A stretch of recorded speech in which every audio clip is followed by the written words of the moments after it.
Bienvenidos a un nuevo vlog que os va a encantar. Hoy vamos a recorrer algunos de los rincones más misteriosos del Madrid mágico. Mágico barra mítico. Pasearemos por la Plaza Mayor, conoceremos el Callejón del Infierno, hablaremos del fantasma de Cirilo y mucho más. Y además, terminaremos el día en un lugar que me hace ilusión enseñaros. Numismática Mayor 25. Y diréis, ya no lo has enseñado 20 veces. No importa. Vamos a ello. Vamos a ir a Numismática 25 y vamos a ver muchas más cosas. Día en la capital del reino. Alicia. Estamos en la Plaza Mayor, también conocida como Plaza del Arrabal y con otros nombres. Una plaza centenaria en la cual se hicieron muchísimos actos solemnes relacionados sobre todo con los reyes, pero también hubo corridas de toros, ejecuciones y ejecuciones variadas.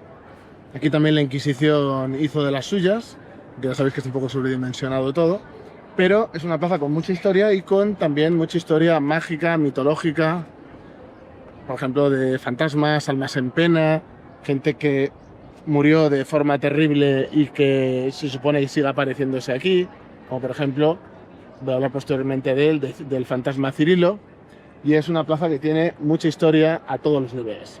La Plaza Mayor no siempre tuvo el aspecto que conocemos hoy. En sus orígenes, este espacio quedaba extramuros de la ciudad medieval y era el punto donde confluían los caminos de Toledo y Atocha, además del lugar de encuentro de comerciantes. En 1580, Felipe II ordenó a Juan de Herrera remodelar este espacio para adaptarlo a las necesidades de la nueva capital. 10 años después, se levantó el primer edificio de la plaza, la Casa de la Panadería.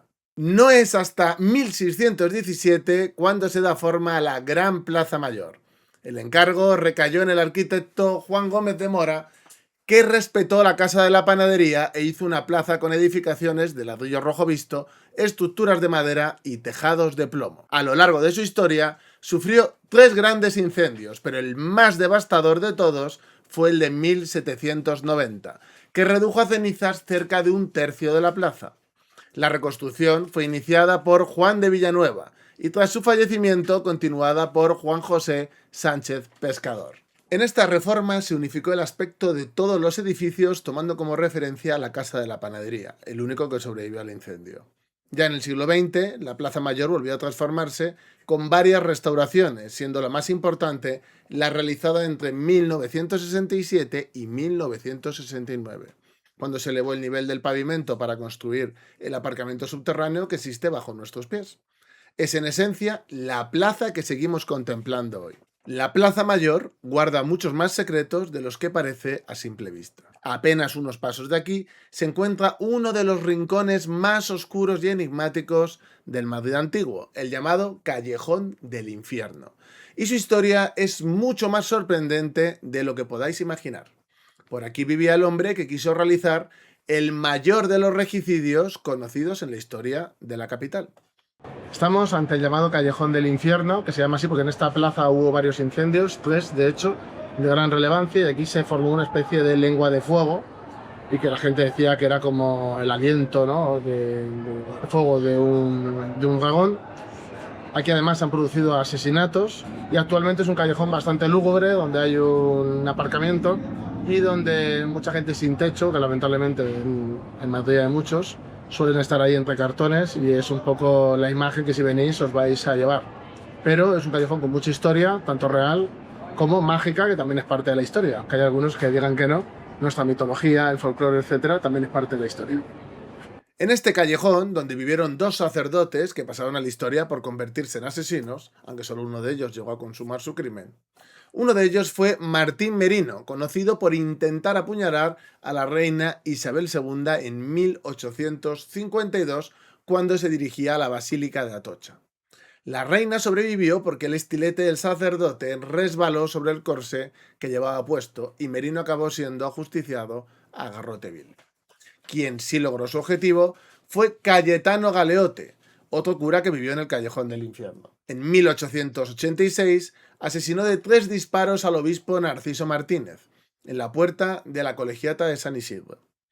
Lo hizo porque se sentía apartado de la diócesis y terminó ingresado en un psiquiátrico. Pero sí hay una historia que ha convertido a la Plaza Mayor en uno de los lugares más relevantes para el Madrid mítico, mágico o legendario, es la de Cirilo, un fantasma que supuestamente continúa apareciéndose por sus alrededores. Aquí se supone que habita el fantasma de Cirilo, que es una de las personas ejecutadas, de más renombre o de más fama, no tiene cabeza y se aparece a borrachos, libidinosos y otro tipo de gente a horas intempestivas y les atormenta. Es un alma en pena y se supone que vaga por la plaza y alrededores. Así que si sois unos borrachos, tened cuidado. Tanta muerte rodeó a esta plaza durante años que son muchas las leyendas de fantasmas que habitan en ella. Pero por encima de todas, como ya he dicho, se encuentra la de Cirilo, el fantasma oficial de la Plaza Mayor. Quien no lo ha visto, dicen, no ha estado de verdad en ella, así que no hemos estado ninguno. Durante los siglos XVII y XVIII, las ejecuciones en la plaza eran el pan nuestro de cada día. Las crónicas apuntan que el patíbulo se situaba en el portal de los pañeros si eran ejecutados mediante garrote. Los que morían en la horca eran colgados frente a la casa de la panadería, mientras que en la casa de la carnicería morían los ajusticiados mediante hacha, por si luego querían hacerse unos choricillos. Los vecinos de las viviendas que daban a la plaza no tardaron en propagar historias sobre los lamentos y gritos que se oían cuando llegaba la noche. Los fantasmas de la plaza comenzaron a formar parte de la memoria colectiva de los madrileños en aquellos tiempos. El más célebre de todos, como ya he dicho, es Cirilo. Cuentan las leyendas que fue uno de los primeros ajusticiados y no son pocos los grupos de curiosos y amantes del oculto que organizan recorridos por la zona para intentar buscar alguna pista de ese fantasma que vaga por el centro de Madrid. Y no os vayáis porque volvemos al centro de la plaza para detenernos ante su monumento más emblemático, la estatua ecuestre de nuestro querido Felipe III, autor de la Pax Hispánica. La estatua ecuestre de Felipe III, que bueno, aquí la pusieron en la época de Isabel II, y es el primero de los Austrias menores, muy infravalorado, cuando era el impulsor de la Pax Hispánica, y realmente es cuando España tuvo la hegemonía, obviamente heredera de la época de Felipe II y Carlos V, pero a mí desde luego no me parece una Austria menor, a pesar de que delegó en el duque de Uceda el mando, parcialmente el mando del país, pero el duque de Uceda era un hombre muy competente, un gran estratega y una figura histórica también poco conocida, pero interesante a más no poder. La estatua ecuestre de Felipe III es el gran símbolo de la Plaza Mayor. Se trata de una escultura manierista de bronce de un tamaño superior al natural, que hoy se alza sobre un pedestal. Si os gustan las estatuas ecuestres, os recomiendo que vayáis a ver la de nuestro queridísimo Baldomero Espartero, el Pacificador, que además está cerca de la cueva de Alí Baba, la casa árabe, lamentablemente, en nuestra ciudad, en Madrid. El rey aparece representado con un rostro joven y sereno, lleva la cabeza descubierta y se protege con media armadura, con el peto decorado con bajorrelieve siguiendo la moda de la época. La escultura también incorpora distintos símbolos de poder. Sobre el pecho puede verse el collar de la Orden del Toisón de Oro de origen borgoñón, mientras que con la mano derecha sujeta el bastón de mando y con la izquierda las riendas del caballo. El animal avanza al paso con una de las patas delanteras levantada, aportando movimiento a la composición.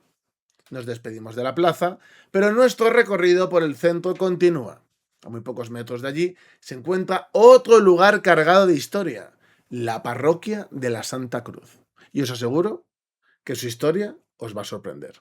Estamos ante la parroquia de la Santa Cruz, construida en 1902, ladrillo rojo. Fue ermita en época remota y tiene derecho de parroquia desde el tiempo de los árabes, malos tiempos aquellos, por estar poblado el terreno inmediato de cristianos, los dueños legítimos, que vivían fuera de la población. Después de la conquista de la ciudad, llegó a ser parroquia de jurisdicción más extensa a causa de las muchas caserías que había en dirección al santuario de Atocha. Son muchos los fieles y devotos de San Judas Tadeo, que acuden cada miércoles a venerar su imagen buscando la intercesión del Santo Apóstol, patrón de las causas perdidas y desesperadas. La fachada no tiene un estilo definido y preciso. Presenta detalles de estilo ojival y mudéjar, en una muy equilibrada mezcla con un magnífico tímpano sobre la puerta que representa la exaltación de la Santa Cruz. La torre, de 60 metros de altura, es una obra genial del Marqués de Cubas, de grandes dimensiones y sólida construcción. Parece tener un doble carácter civil y religioso, o más bien guerrero, de una torre militar guarnecida por cornisa en forma de matacán. El aspecto interior del templo es severo y majestático. Tanto el cimborrio, la nave, como las capillas y brazos del crucero están cubiertas por bóvedas de crucería con claves decoradas con florones de talla. Los muros, pilastras y bóvedas están pintados al temple, imitando piedra caliza. Y aquí sucedió otro hecho sobrenatural. Según numerosos testigos que estaban justo aquí enfrente, en la torre surgió una sombra o algo similar y empezó a mecerse de un lado a otro y hizo una serie de amenazas, teniendo en cuenta todo lo que pasó en 1898, que es el declive absoluto de España. Pues en esa época en la calle se hablaba de estas cuestiones. Entonces, según los testigos, hizo como unas amenazas y profetizó la destrucción de España. Entonces, supongo que sería influido por lo del 98, eso, tenía una bola de cristal y conocía a Sánchez. Cualquiera de las dos opciones puede ser. Nuestro recorrido no termina aquí. A escasos metros de la parroquia se encuentra otro edificio con siglos de historia a sus espaldas. Vamos a acercarnos para conocerlos. Estamos ante el actual Ministerio de Exteriores de España, que es este palacio que tenemos aquí. En el edificio, que hoy alberga el Ministerio de Asuntos Exteriores, lugar en el que se hacen muchas manifestaciones de perroflautas por motivos que poco tienen que ver con los intereses de España, en su día fue una prisión. Hoy día dan ganas de meterlos a todos, según aparecen por allí, pero ahora no se utiliza para esos usos. ¿Cómo llegó este edificio a convertirse en una de las cárceles más temidas de los siglos XVII y XVIII? Todo comenzó en 1543, cuando un centenar de vecinos protestó porque las autoridades requisaban sus viviendas para encerrar a los delincuentes. Ahora te ocupan la casa, antiguamente encerraban a delincuentes. Para evitar que aquel descontento desembocara en una gran revuelta, el ayuntamiento compró varias casas situadas en la Plaza de la Santa Cruz y las acondicionó para convertirlas en una cárcel. Con el paso del tiempo, aquellas instalaciones se quedaron pequeñas y en muy mal estado, por lo que durante el reinado de Felipe IV fueron sustituidas por dos casonas reformadas situadas en la cercana calle de San Salvador. Aquí han sucedido muchas cuestiones interesantes, incendios terribles, en los que murieron algunos presos. También en 1808, cuando los franceses decidieron que España era suya, los presos dieron su palabra de volver, pero que les dejaran ir a combatir, y armados de navajas y otros objetos punzantes llegaron incluso a recuperar un cañón, lucharon a muerte y luego cumplieron su palabra y volvieron a cumplir sus penas. Las condiciones de vida de los presos aquí eran terroríficas, hasta el punto de que la tradición dice que enloquecían, la tradición a nivel de folclore y de... Volvemos otra vez a la rumorología y la historia mágica, pero se supone que enloquecían, se oían gritos desgarradores y se supone que el sitio está encantado y esos antiguos moradores todavía están atormentados, sus espíritus, asustando a aquellos que están en este edificio. En este caso al ministro Álvarez actual, por lo tanto toda la fuerza de esos fantasmas contra los nuevos fantasmas que tenemos ahí. Caminamos ahora hacia la antigua Posada del Peine, un edificio emblemático donde los haya. Estamos ante la antigua Posada del Peine, 1610, uno de los establecimientos hoteleros más antiguos de España y del mundo. En 1970 cerró y empezó en 1610. Se supone que en estos callejones había incluso sitios pasadizos, etcétera, para poder ocultarse, y estaba muy vinculado a actividades criminales de todo tipo y a contubernios y reuniones orientadas a, obviamente, a saltarse o evadir la ley. Se supone que casi hasta el final daba este tipo de servicios, y solo en 2005 una cadena hotelera conocida compró el edificio y decidió, bueno, pues abrir un negocio convencional y moderno. Pero aquí hay mucha historia y personajes ilustres recorrieron estas calles y se hospedaron aquí. Y después de recorrer algunos de los rincones más icónicos del centro de nuestra querida capital, llega una de las paradas que más ilusión me hace y que hago cada 2x3. Vamos a Numismática Mayor 25.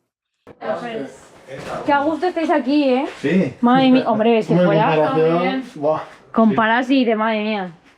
Vaya la que... Venía de monedillas de plata, que tenía, rollo duro. Bueno, pues de países, así. La van a sacar un cesto. Oye, ¿cuándo va a cantar el alma? Yo creo que va a cantar antes el otro, fíjate más. ¿Ah, sí? En la Puebla Martínez, sí. Vale. Con esto vamos a dar por terminado el videoblog, no sin antes enseñar las monedas que me he comprado. Aquí tenemos 10 zlotys, creo que se dice así, que es la moneda de Polonia, y estos son de 1932. A mí me gustan mucho los años 30, ya lo sabéis, años convulsos, una moneda que pesa bastante, ya haré un estudio más pormenorizado. Son moneditas de plata, no son del tamaño de un duro de plata, que son las que me suelen gustar, son un poquito más pequeñas, pero bueno, tampoco mucho más. Esto es una moneda francesa de 20 francos, 1933. También moneda de plata, en años de inflación, la plata se quería mucho. Y esta es la más interesante de todas, curiosamente la que menos dinero me ha costado, que es un RAN de plata también. Hay gente que va a decir, pero es más pequeño, solo tiene 0,500. Bueno, vale, está bien. Pero es un RAN de Sudáfrica, de 1967, de la época del apartheid. Estas monedas son las que más me gustan, que son regímenes de dictaduras raras. Suelen ser las más interesantes, tienen mucha historia esas monedas, tienen mucho simbolismo. Y me gustan tanto de regímenes fascistas, coloniales, bananeros, comunistas, de todo tipo. Normalmente las de las democracias son las menos elaboradas. Sin embargo, este tipo de gobiernos es verdad que le dan como mucha importancia al simbolismo en la numismática. Y bueno, hasta aquí el videoblog de hoy, espero que os haya gustado. Ha sido bastante intenso por el calor que hacía, pero quiero hacer más porque es de lo que más gusta a la comunidad. También se ve un poquito más de mí, de cómo soy, de las cosas que hago. Así que voy a intentar hacer este verano bastantes. Cuidaros mucho, chicos.